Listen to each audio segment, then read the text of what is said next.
Hello and welcome to my channel.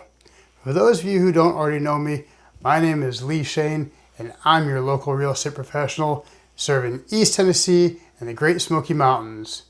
If you're not already following me, now would be a good time to click that subscribe button and ring that bell.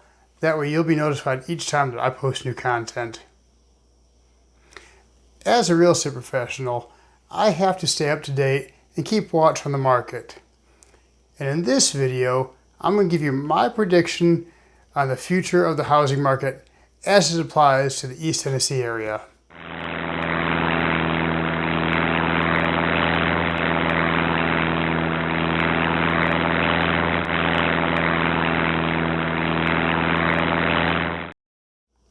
Earlier this year, I made a video with my prediction for interest rates, and though I was on the right track, however, the Feds have far exceeded my predictions.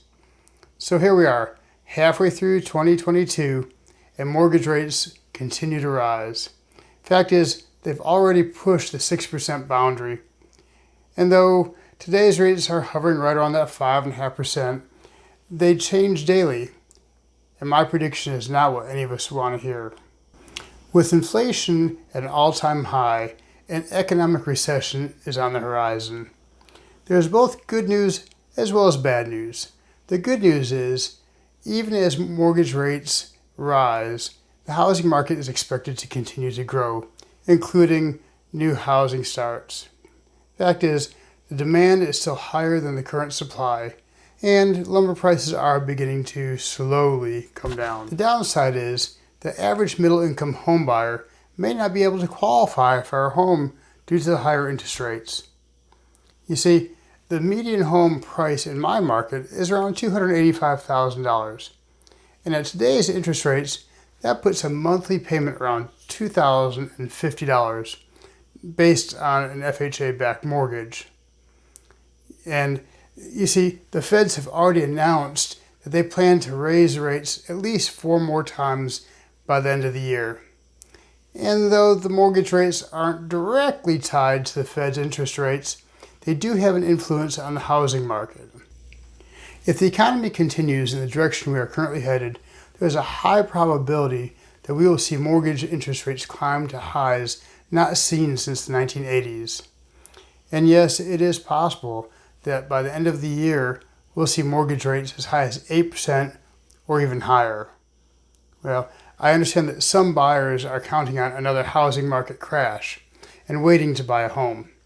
The problem with this is that since the crash in 2008, the banks have tightened their lending criteria and they're not making loans like they did back then with no income verifications, loans over appraised value, and other questionable lending practices.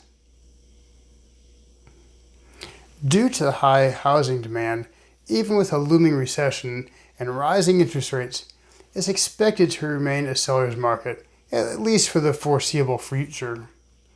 And like everything else, it will eventually swing the other direction and become a buyer's market. But from all indications, that won't happen anytime soon. So here it is.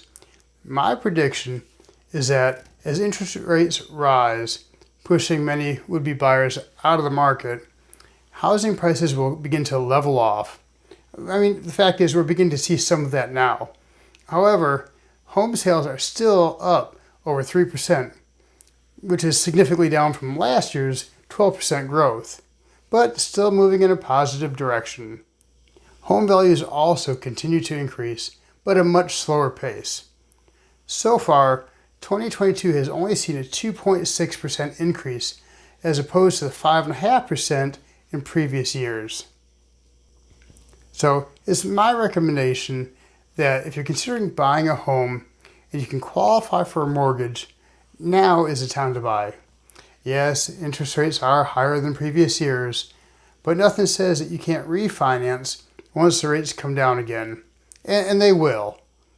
What might seem to cost you a little bit more now actually may save you in the long run. That is, when you look at the bigger picture. If you're looking to take advantage of the seller's market and try to cash in on your home equity, I caution you. Home prices are high and supply is short, and rent has more than doubled in the past year. So weigh your options, speak to a real estate professional who's looking out for your best interests. And yes, I do make a living by selling real estate, but I also have a moral obligation to advise both the buyers and the sellers of the facts and to let them make an informed decision. If you're looking to buy or sell and have questions about the current market conditions or the home buying process, feel free to contact me, or just put your question in the comment section down below and I'll answer it there for you. Again, I want to thank you for watching my video. I look forward to seeing you on the next one, and until then, God bless.